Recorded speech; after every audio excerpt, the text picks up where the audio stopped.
Tim Tombak Presisi Ditsamapta Polda Sulsel yang melakukan patroli di seputaran wilayah hukum Makassar mendapati sejumlah pria yang sedang asik pesta miras di Jalan Muhammad Tahir. Petugas kepolisian pun langsung melakukan pemeriksaan kepada 7 pria tersebut. Meski tidak didapati barang terlarang dan senjata tajam, polisi meminta kepada 7 pria ini untuk membuang minuman keras jenis ballo ini ke parit. Selanjutnya ketujuhnya didata dan diminta untuk pulang ke rumah masing-masing. Hal ini dilakukan karena maraknya aksi tawuran. Patroli Perintis Presisi Direktorat Samapta Polda Sulsel melaksanakan patroli cegah kejahatan jalanan termasuk mendatangi tempat-tempat rawan perang kelompok, sama halnya yang kami lakukan tadi di Jalan Muhammad Tahir. Dan pada saat kami melintas di sebuah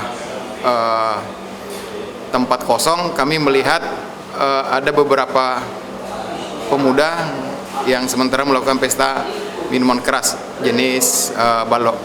Setelah itu kami mengedukasi dan meminta kepada mereka untuk membuang minuman terus.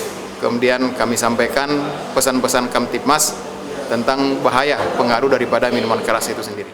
Maraknya tawuran di wilayah Tamalate menjadi atensi pihak kepolisian untuk rutin melakukan razia tindak kejahatan di malam hari dan dengan menyisir pemukiman padat penduduk yang kerap melakukan pesta miras dan berakhir dengan tawuran antar kelompok. Ilham Syam, Fajar TV dan Fajar Radio melaporkan.